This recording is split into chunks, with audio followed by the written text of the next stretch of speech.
Hello అందరికీ అందరూ ఎలా ఉన్నారు? అందరూ బాగున్నారా? అందరూ బాగున్నారనే అనుకుంటున్నాము. మేము కూడా చాలా బాగున్నామండి. సో చాలా లాంగ్ గ్యాప్ తర్వాత నేను ఒక లాంగ్ వీడియో అనేది పోస్ట్ చేస్తున్నాను. ఈ వీడియో నాకు చాలా స్పెషల్. మీకందరికీ కార్తీక మాసము శుభాకాంక్షలు అండి. మీ ఇంట్లో కార్తీక మాసం ఎలా సెలబ్రేట్ చేసుకుంటున్నారు అంతా నాకు కామెంట్ బాక్స్లో కమెంట్ చేయండి. మేమైతే నార్మల్గా కార్తీక మాసం పెట్టిన వెంటనే మా ఇంట్లో ఒక పూజ అనేది చేద్దాం అనుకుంటున్నాము. మీకు అందరికి తెలిసే ఉంటుంది, కార్తీక మాసం అంటేనే సత్యనారాయణ స్వామి పూజ చేసుకుంటారు చాలా వరకు. కార్తీక పౌర్ణమి రోజైతే ఇంకా చాలా బాగా చేసుకుంటారు. సో మాకు అవైలబుల్ ఉన్న టైంలో మేము కార్తీక మాసంలోనే ఒక వీక్లో ప్లాన్ చేసుకున్నాము. ఎందుకు అనంటే మళ్ళీ మా హస్బెండ్కి ఆఫీస్కి వెళ్ళేది ఉంటుంది, మళ్ళీ లేడీస్ ప్రాబ్లమ్స్ ఉంటాయి, సో రకరకాల ప్రాబ్లమ్స్ ఉంటాయని చెప్పేసి అవన్నీ కన్సిడర్ చేసుకొని మేము కార్తీక మాసం ఫస్ట్ వీక్లోనే ఇది ప్లాన్ చేసుకున్నాము. సో దీనికోసం మేమైతే ఊరెళ్ళామన్నమాట. ఊరెళ్ళిన తర్వాత అక్కడ ముందుగా ఇంట్లో అన్ని క్లీన్ చేసేసుకొని, సో ముందు రోజే కావాల్సినవన్నీ తెచ్చి పెట్టేసుకొని, ఇంకా పక్క రోజు అన్ని ఎర్లీ మార్నింగ్ వేసి అంతా నీట్గా సర్దుకొని ఇంట్లో పూజకు కావాల్సినవన్నీ సెట్ చేసుకొని, మండపము కూడా ముందు రోజు అన్ని నీట్గా కడిగి పెట్టేసుకొని పక్క రోజు అంతా నీట్గా పసుపు పెట్టేసి అంతా డెకరేట్ చేసాము. సో మనం ఏది పూజ చేసినా ఇంట్లో పూజ చేసుకొని మాత్రమే మనము నెక్స్ట్ పూజ అనేది చేయాలి కాబట్టి ఫస్ట్ దానికోసము ఇంకా పూజ గదిలోకి వచ్చేసి మా పూజనైతే నీట్గా అక్కడ కానిచ్చేసాము. సో మనం ఏదైతే పూజ చేసుకుంటున్నామో దేనికోసం మనం చేసుకుంటున్నాము అనే కోరికని మనసులో తలుచుకొని ఇంకా పూజ దగ్గరకు అయితే వెళ్ళిపోయామన్నమాట. సో ఇంకా మేమైతే ఎర్లీ మార్నింగ్ 9కి స్టార్ట్ చేద్దాం అనుకున్నాము, కానీ ఆ రోజు వర్షం పడింది. సో ఇంకా కొంచెం లేట్ అయిందనమాట. సో 9కి అనుకుంటే 11కి అయింది, బట్ ఎండ్ అయింది 2:30 అలా అయిందనమాట. సో మాకు పెళ్లి చేసిన పూజారి గారిని మేము పిలిచాము. చాలా చక్కగా చేస్తారండి. సో తను చేసిన పూజా విధానం అంతా నేను ఎక్కడ మిస్ చేయకుండా తను చెప్పింది కొన్ని ఏదైతే తన మంత్రాలు చెప్పడం కానీ కథ చెప్పడం కానీ ఇవన్నీ నేను అలా వాయిస్ ఓవర్ ఇవ్వకుండా అలానే పెట్టేశాను. సో మీకు కూడా నచ్చుతుందని అనుకుంటున్నాను. సో చాలా ఓపిక్గా చేస్తారు. ఎందుకంటే మా హస్బెండ్కి పూజ రిలేటెడ్ ఏదున్నా కానీ అతనికి చాలా నీట్గా చేయాలి. ఇప్పుడు కొంచెం సేపు పూజా విధానాన్ని అయితే మీరు కూడా వినేయండి. ప్రభవాది షష్ఠి సంవత్సరాణం మధ్యే రోధినామ సంవత్సరే దక్షిణాయనే శరదృతు కార్తీక మాసే శుక్లపక్షే పంచమ్యాం యువతిదౌ వాసరః గుణ విశేషణ విశిష్టాయాం అస్యాం శుభదినో శ్రీమాన్ గోత్రః. ఫస్ట్ మనం ఏ పూజ స్టార్ట్ చేసినా గణపతి పూజ అనేది చేస్తాం కాబట్టి ఫస్ట్ అయితే ఆ పూజను అయితే కంప్లీట్ చేసేసి ఇంకా పూజారి గారు మా గోత్రనామాలంటూ చదువుతూ ఉన్నారు. ఇంకా పక్కన వెంకటేశ్వర స్వామికి కూడా అలంకరణ అనేది పూర్తి చేసాము. ఇంకా అక్కడ పిండి దీపం పెడదామని చెప్పేసి పిండి దీపం కూడా రెడీ చేసుకున్నాం.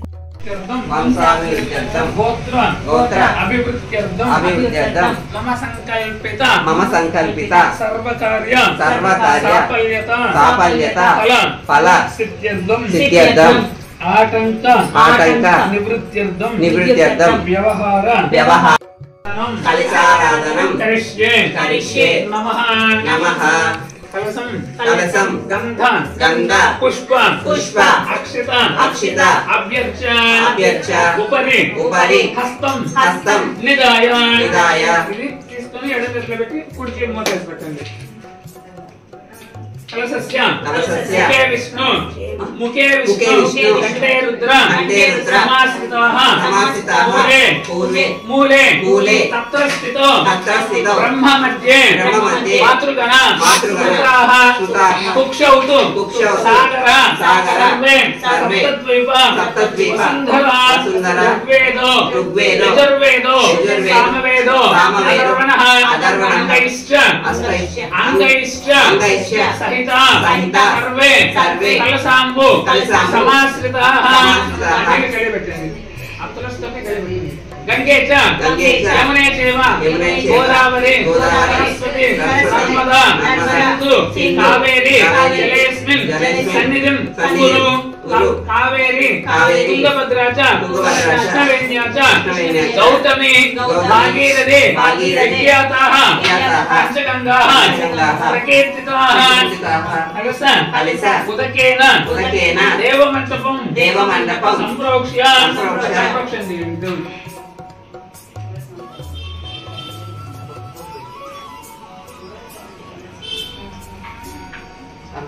పూజ సామాన్లన్నిటి మీద చల్లండి. మీ పై వెళ్ళిపోండి చివరిగా.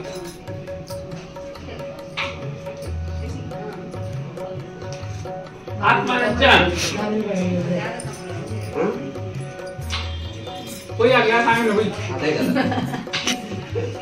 ఆత్మానంచ సంప్రోక్ష్య.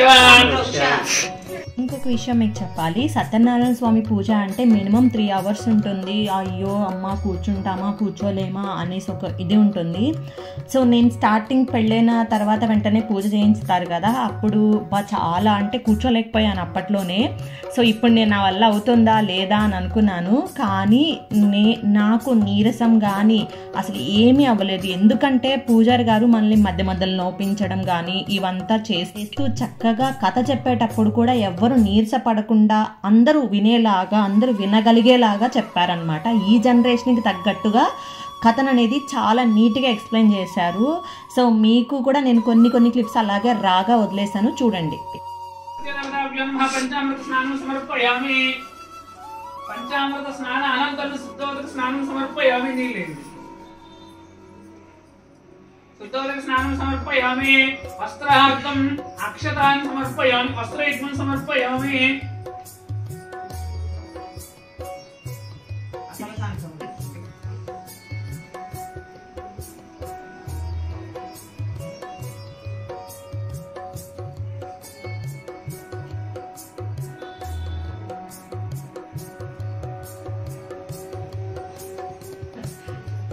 అయింది కదా ఆ సగం ఇక్కడ.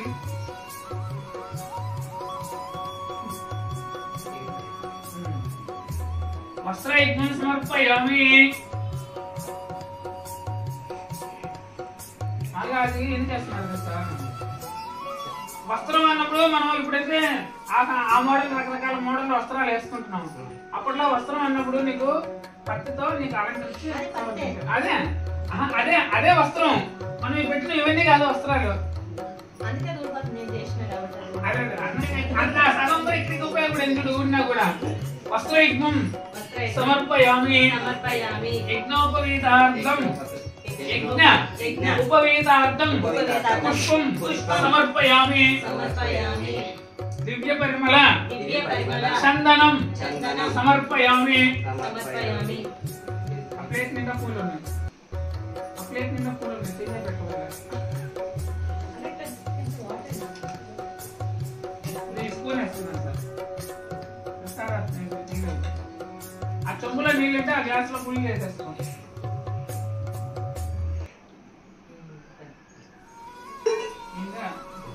దివ్య పరిమళ చందనం సమర్పయామి.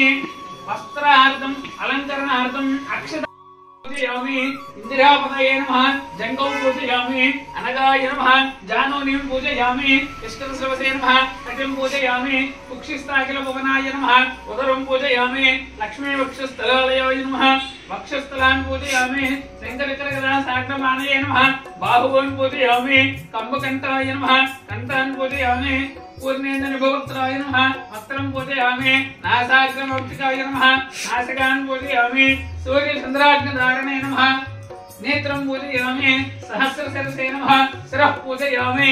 రమా సహిత వీర వెంకట సత్యదేవతాయ నమః. సర్వాణి అంగాని పూజాం సమర్పయామి.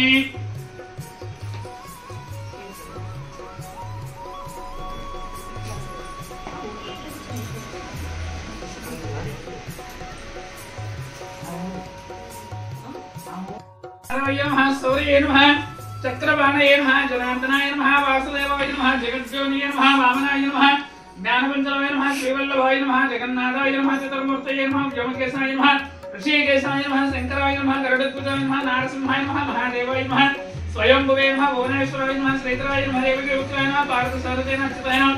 శంకుమానయేన వరుణ్యోదశేన ఆత్మజ్యోతిషేన అచింతనాయ శ్రీవత్సాంకాయ నమః. అఖిలాధారాయ సర్వలోకోటి ప్రభువైన త్రివిక్రమాయ త్రికాల జ్ఞానాయన త్రిదామ్నేన కరుణాకరేణ సర్వజ్ఞాన సర్వజ్ఞాన సర్వస్మేన సర్వయేన సర్వసాక్షికేన హరేణ సారకనేన శేషాయన ఫలాయుధన సహస్రబాహువేన అవ్యక్తేన సహస్రాక్షేణ అక్షరేణ అక్షరాయన గజారిజ్ఞాన కేశవాయన కేశమర్దనేన కైటభారేణ అవిద్యారేణ కామదాయన కమలేక్షణ హంసత్రవేన అధర్మసత్రవేన కాకస్యేన ఖగవాహనేన నీలామదతేన నిత్యేన నిత్యతృప్తేన నిత్యానందైన సాదక్షేణ నిర్వికల్పేన నిరంజనేన బ్రహ్మజ్ఞాన పృథివీనాథేన వీతపస్సేన గుహాశ్రయేన వేదగర్భేన భువేన విష్ణువేన శ్రీమతేన త్రైలోక్యభూషేన యజ్ఞమూర్తేన అమేయాత్మనేన వరదాయన వాసవాన్గైన జితేంద్రేణ జితక్రోధేన సమదస్యేన సనాతనైన భక్తప్రియేన జగత్ప్రియన పరమాత్మన వస్త్రాంతకేన సర్వలోకన విష్ణేన అనంతన అనంతోత్తమైన రూపేణ రమారూపేణ కుంకుమార్చనం కరిష్యే నమః ఓం మహాలక్ష్మీ నమః ఓం మహాలక్ష్మీ నమః ఓం ప్రకృతి నమః వికృతి నమః విద్యాయ గణపతి పూజ అయిపోయిన తర్వాత అలాగే నవగ్రహ పూజ కూడా అయిపోయిన తర్వాత నేను ఆ మహాలక్ష్మి అమ్మవారికి కుంకుమ పూజ అయితే చేసుకుంటూ ఉన్నాను. మా హస్బెండ్ ఏమో ఒక పక్కన కలశంకి పూజ చేస్తున్నారనమాట.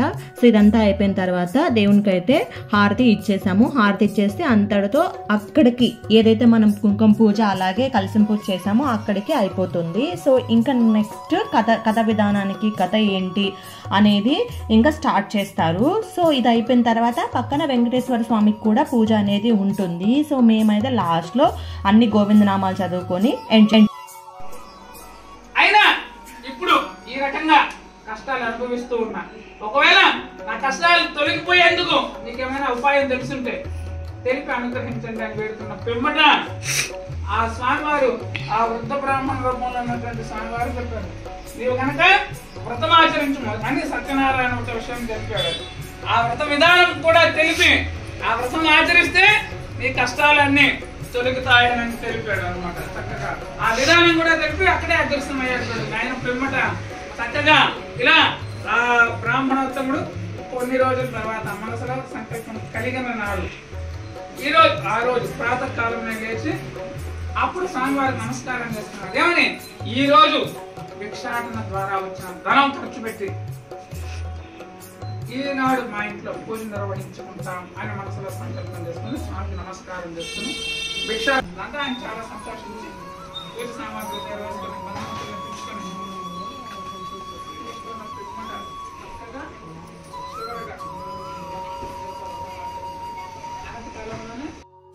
వలె కష్టాల నుంచి విముక్తి పొంది ఉన్నత స్థితికి చేరుకుంటారని తెలిపారు. మనం మహేంద్ర ఆమె ఊరికి అవతలే కదా, మళ్ళీ ఆయనకు ఒక ఊరికే శ్రమపడుతున్నాను చెప్తే నిండా జుట్టుందని ఆయన నా జుట్టుగా ఎన్ని ఎంట్రుకలు ఉంటాయో అన్ని అనుమానాలు అని అడిగాడు. అయితే ఏమడిగాడు, మురళన్న బాగానే చెప్పారు కానీ ఆ బ్రాహ్మణోత్సవం వల్ల ఇంకెవరైనా వ్రతం చేశారా లేదా ఆయన ఒక్కడే చేశారా, ఆయనకు ఒక్కడికి ఇంకేమైనా ఎటువంటి ప్లస్లు కలిగాయి ఎటువంటి మైనస్లు కలిగాయి అని ఆయన అడిగాడు అనమాట. అప్పుడు ఆ మాటల్లో చెప్పాడు చూడండి ఆ షావుకారు గారు ఏం చెప్పాడు, ఎన్ని దగ్గర జరిగిన అన్ని గుర్తురాలా, ఆ రాజు దగ్గర జరిగిన విషయం మాత్రమే గుర్తొచ్చి చెప్పాడు చూడండి. పలానా ప్రాంతానికి పోతే కళావతి అని పేరు పెట్టారండి, పేరుకి తగినట్టుగా చక్కగా ఉందండి. ఆయన పిమ్మట కొద్ది రోజులు జరిగిపోయాయి. కలిగిన కొద్ది రోజులు జరిగిన తర్వాత లీలావతి గారు సలహా ఇచ్చారు భర్త గారికి, ఏమని కలిగితే చేస్తా ఉన్నారు, కలిగింది కాబట్టి చెయ్యండి అని సలహా ఇచ్చారు. అప్పుడు కాబట్టి సలహా ఇచ్చారు, ఇప్పుడు ఏం చేస్తున్నారు, ఆర్డర్ వేస్తున్నారు. అంతే గుర్తు. నేను చెప్పమన్నాను ఈ మాట నేను చెప్పమన్నానా, ఆర్డర్ వేస్తున్నారు. ఆయన ఆవిడ అడిగింది, ఆయన ఆ రోజు సమాధానం చెప్పాడు, అమ్మాయి వివాహ సమయం అప్పుడు ఆచరిద్దాం, అప్పుడు ఒకేసారి ఖర్చులో ఖర్చాలి అప్పుడు చేద్దామని.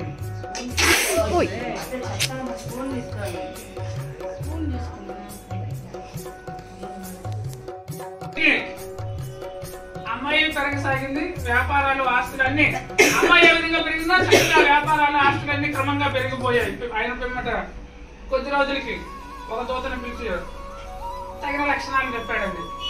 నీవు పోయి అమ్మాయికి తగిన వరుణ్ణి చూసి తీసుకురాలని చెప్పి పంపించాడు. అది ఎవ్వరు అంటే నేను చెప్పేది ఏంటంటే ఆ రిక్వైర్మెంట్లు ఇప్పటి నుంచి కాదు, అప్పటి నుంచే ఉన్నాయి ఆనవాయితీగా. ఇప్పుడు కోరుకునేది ప్రత్యేకంగా కొత్తగా కోరుకునేది ఏమీ లేదు. అత్తగారు మామూలు ఉండకూడదు. మొదటి విషయం ఉంటే మంచోళ్ళకి రాకూడదు. మొదట ఉండకూడదు, ఒకవేళ ఉంటే మంచోళ్ళకి రాకూడదు. 2 ఆడపడితే అసలు వద్దు. ఏమమ్మా ఆడపడితే అసలు వద్దు. అయిన తర్వాత అబ్బాయి మళ్ళీ ఎట్టుండాలి, మహేష్ బాబు లాగా ఉండాలా, మళ్ళీ ఉండడానికి ఉద్యోగం చేయాలా. ఎటువంటి ఉద్యోగం చేయాలి? లక్షకు తక్కువ అనే కావద్దు. అది అసలు లెక్క కూడా కాదు. దాని మీద తర్వాత 1,00,000 తర్వాత అయిన తర్వాత స్కూల్లో మాదిరిగా ఉదయం మధ్యాహ్నం సాయంత్రం రాత్రి 4 పూట్ల పరీక్షలు ఉంటాయి. అయిన తర్వాత చక్కగా పరీక్షలు ఎలా ఫేస్ చేయాలి కూడా మాట్లాడదాం. అయితే చక్కగా ఇప్పటికైనా మొత్తం చేస్తాడో లేదో ఒకసారి సమయం దొరికినప్పుడు ఇతన్ని ఇబ్బందులకు గురి చేస్తే కానీ ఎప్పుడు చూడండి నిండుగా బలంగా ఉన్నప్పుడు దేవుడితో పని ఉండదు. దేవుడితో అసలు పనే ఉండదు. కష్టాలు ఉన్నప్పుడు మాత్రమే దేవుడు కనిపిస్తాడు. కష్టం ఎవరికైనా కూడా అది ఎవరికై తప్పు అనుకోవడానికి లేదు, అది మానవ నైజం. ఆయన పిమ్మట చక్కగా ఈయన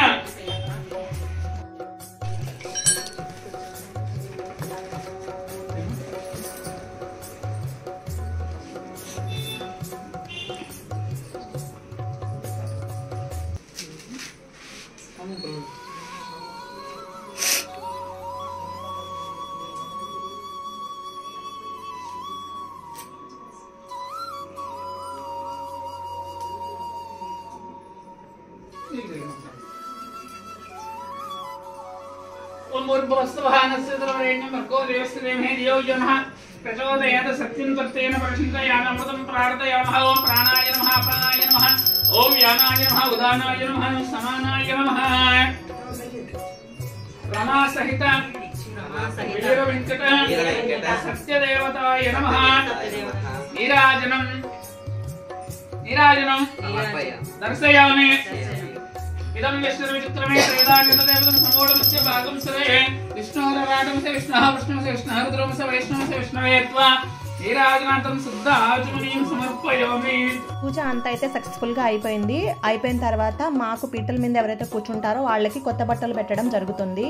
సో మాకు మా ఇంటి ఆడపడుచు బట్టలు అయితే పెట్టారు. మా ముగ్గురికి పెట్టారు, నాకు మా హస్బెండ్కి అత్తయ్యకి ముగ్గురికి పెట్టారనమాట. సో ఇదంతా అయిపోయిన తర్వాత ఇంకా అందరూ లేచి ఇంకా అందరూ దేవుని దగ్గరికి అక్షింతలు అలాగే పూలు వేసి నమస్కరించుకున్నారు. వాళ్ళు తెచ్చిన పండ్లు పలహారాలు దేవుళ్ళకి అన్నీ పెట్టేసి చక్కగా వాళ్ళ పూజ కూడా చేసేసారు. అయిన తర్వాత ఇంకా ఒక్కొక్కరుగా వచ్చి మా ఇద్దరిని బ్లెస్ చేస్తూ ఇంకా అందరూ నాకు పసుబట్టు ఇవ్వడం జరిగింది.